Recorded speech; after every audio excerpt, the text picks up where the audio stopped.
வாழ்க வளமுடன். ஓம் நமச்சிவாய. அனைத்து தமிழ் உள்ளங்களுக்கும் வணக்கம். நாம் இந்த பதிவில் பேர்ச்சி அடைய போகும் சுக்கிர பகவானால் உங்கள் வாழ்வில் ஏற்படக்கூடிய நற்பலன்கள் என்ன என்பதனையும், கெடுபலன்கள் ஏற்படுமாயின் அதன் தாக்கத்தை குறைக்க ராசிக்காரர்கள் செய்ய வேண்டிய பரிகாரம் என்ன, வழிபட வேண்டிய தெய்வம் யார் என்பதனை பற்றியும் விரிவாக காண்போம். இந்த சுக்கிர பெயர்ச்சியால் உங்கள் வாழ்வில் வளமும் நலமும் செல்வ செழிப்பும் பெற்று வாழ்வில் உயரிய நிலையை அடைய எல்லாம் வல்ல இறைவனை உளமாற வேண்டி விரும்பி கேட்டுக்கொள்கிறேன். நிகழும் ஸ்ரீ மங்களகரமான சோபகிருது ஆண்டு தமிழ் மாதம் மாசி 25ஆம் தேதி, ஆங்கில மாதம் மார்ச் 8ஆம் தேதி அன்று மகர ராசியில் இருந்து கும்பராசிக்கு இடப்பெயர்ச்சி அடைகிறார் சுக்கிர பகவான். ஏற்கனவே கும்பத்தில் அமர்ந்துள்ள சனியுடன் இணைகிறார் சுக்கிர பகவான். 30 ஆண்டுகளுக்கு பிறகு கும்பத்தில் சனி சுக்கிரன் கூட்டணி சேரப்போகிறது. அதே போல மார்ச் 15ஆம் தேதி செவ்வாய் பகவான் கும்பராசியில் இணைகின்றார். 75 ஆண்டுகளுக்கு பிறகு சனி பகவான், சுக்கிர பகவான், செவ்வாய் பகவான் ஒன்று சேர்கின்றனர். வெவ்வேறான குணாதிசயம் கொண்ட இவர்கள் உங்கள் வாழ்வில் பல மாற்றங்களை கொண்டு வரப்போகின்றனர். மீனராசி அன்பர்களே, உங்கள் ராசிக்கு விரயஸ்தானமான 12வது வீட்டில் சனியோடு சுக்கிர பகவான் குடியேறப் போகிறார். குடும்பத்தில் சுப நிகழ்ச்சிகள் நடைபெறும். வெளிநாடு செல்லும் யோகம் வரும். பண வருமானம் அதிகரிக்கும். பணம் வரும்போதே பத்திரப்படுத்துங்கள். சிலருக்கு வெளிநாடு செல்லும் யோகம் உண்டாகும். படிப்புக்காக கூட சிலர் வெளிநாடு செல்வார்கள். சுப விரய செலவுகள் ஏற்படும். வீட்டிற்கு தேவையான டிவி, ஃப்ரிட்ஜ், ஏசி போன்ற பொருட்கள் வாங்கலாம். விரய செலவு ஏற்படும் காலகட்டம் என்பதனால் அதை சுப விரய செலவாக மாற்றுங்கள்.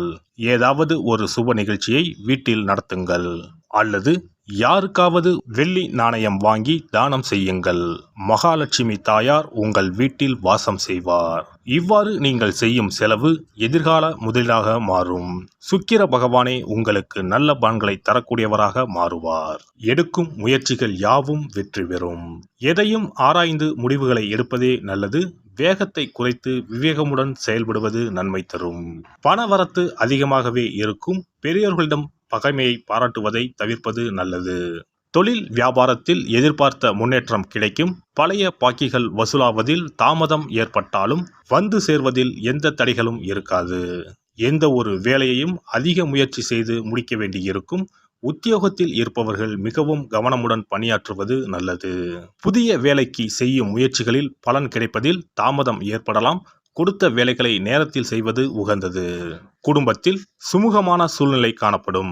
இதுவரை இருந்த பிரச்சனைகள் குறையும். குழந்தைகளின் எதிர்கால நாளில் அக்கறை காட்டுவீர்கள். விருந்தினர் வருகையும் இருக்கும். பெண்களுக்கு எந்த ஒரு முடிவையும் எடுக்கும் போது ஒரு முறைக்கு பல முறை யோசிப்பது நல்லது. மற்றவர்களிடம் பகைமை பாராட்டுவதை தவிர்ப்பது நல்லது. அரசியல் துறையினருக்கு பொறுப்புகள் அதிகரிக்கும். உற்சாகமாக எதையும் கற்றுக்கொள்வதில் ஆர்வம் காட்டுவீர்கள். விருந்து கேளிக்கைகளில் பங்கு கொள்வீர்கள். கடன் பிரச்சனை குறையும். வீண் அலைச்சல், வீண் பயம் குறையும். அடுத்தவர் செய்யும் இடையூறுகளையும் உங்களுக்கு சாதகமாக பயன்படுத்தும் சாமர்த்தியத்தை பெறுவீர்கள். கலைத்துறையினர் எடுத்த காரியத்தை எப்படியும் செய்து முடித்து விடுவீர்கள்.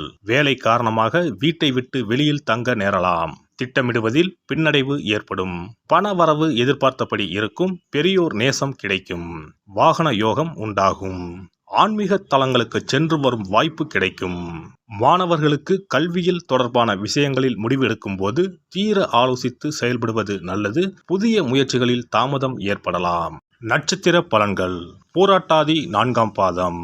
தாய் மாமாவிடம் கருத்து மோதல்கள் ஏற்படுவதற்கு வாய்ப்புகள் இருப்பதால் விட்டு கொடுத்து செல்வது நல்லது.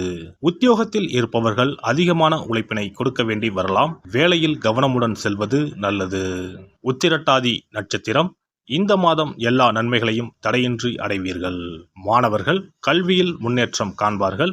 இதுவரை தொந்தரவு கொடுத்து வந்த நோய் விலகும். அதனால் ஏற்பட்ட மனபாரமும் குறையும். வரக்கூடிய உபரி வருவாயால் கடன் அடைபடும். தொழில் அதிபர்கள் எதிர்பார்த்தபடி வரவுகள் வந்து சேரும். ரேவதி நட்சத்திரம். புதிய ஒப்பந்தங்கள் கை கொடுக்கும். தொழிலதிபர்கள் பங்குதாரர்களிடம் எச்சரிக்கையாக இருக்க வேண்டும். கணவன் மனைவி ஒற்றுமை சுமூகமாக இருக்கும். மனைவி வழியில் வரவேண்டிய சொத்துக்கள் கிடைக்கும். வியாபாரிகள் எந்த கொள்முதலையும் தயக்கமின்றி செய்யலாம். வியாபாரம் பெருகும். போட்டியாளர்கள் விலகிச் செல்வார்கள். ஸ்ரீரங்கம் ரங்கநாதரை வணங்கி வர காரிய வெற்றி உண்டாகும். செல்வ சேர்க்கை ஏற்படும்.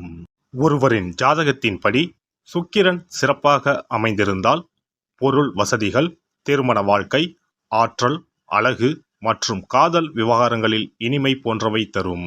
ரிஷபம் மற்றும் துலாம் ராசி அதிபதியான சுக்கிரன் மீன ராசியில் உச்சம் பெற்றும் கன்னி ராசியில் நீச்சமும் பெறுவார். சுக்கிர பகவான் மோசமான நிலையில் அமர்ந்திருந்தால் வாழ்க்கையில் பல சிக்கல்களை எதிர்கொள்ள வேண்டியிருக்கும். சில அமைப்புகள் வறுமைக்கு வழிவகுக்கும். மோசமாக அமைந்த சுக்கிரனால் திருமண வாழ்க்கையில் பிளவு ஏற்படலாம். குழந்தை பேற்றுக்கான திறன் குறையும்.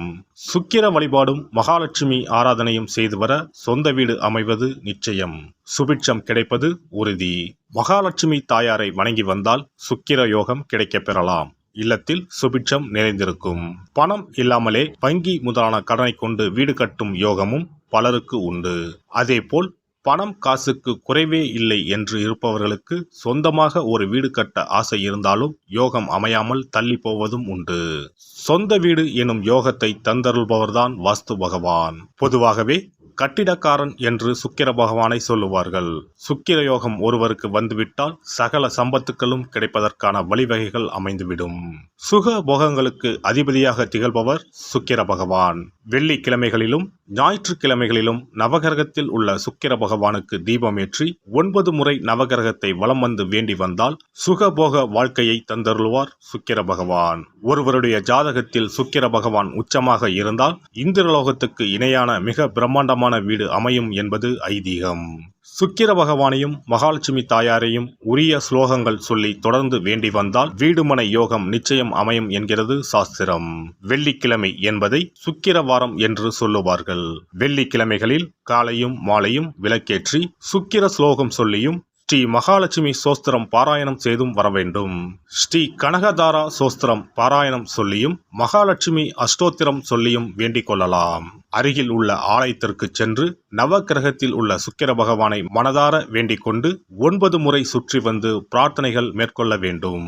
அதேபோல் பெருமாள் கோவிலுக்கு சென்று மகாலட்சுமி தாயாருக்கு வெண்மை நிற மலர்கள் சார்த்தி லட்சுமி அஷ்டோத்திரம் கனகதாரா சோஸ்திரமும் ஜபித்து பிரார்த்தனைகளை தாயாரிடம் வைத்து வேண்டி வழிபட வேண்டும்.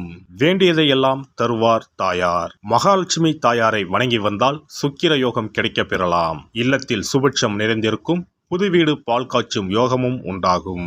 ஜாதகத்தில் சுக்கிரன் வலுவாக இல்லையெனில் வெள்ளிக்கிழமைகளில் சுக்கிர பகவானுக்கு மிகவும் விருப்பமான வெள்ளை அல்லது இளஞ்சிகப்பு ஆடைகளை அணிய வேண்டும். இதனால் சுக்கிரனின் தீங்கு புலன் குறையும். 33 கோடி தேவர்களின் அருளை பெற்றிட காமதேனு எனும் பசுவை வழங்குவது அவசியம். பசுவுக்கு விருப்பமான உணவு வழங்குவது சிறந்தது. வெள்ளிக்கிழமைகளில் வெள்ளை பசுவுக்கு உணவளிப்பதால் சுக்கிர பகவானின் அருட்கடாட்சத்தை பெறலாம். பசுவுக்கு உணவளித்து வருவதால் சுக்கிரனின் பலம் அதிகரிக்க தொடங்கும். இந்து சமயத்தின் மிக புனிதமானதாக தான தர்மம் பார்க்கப்படுகிறது.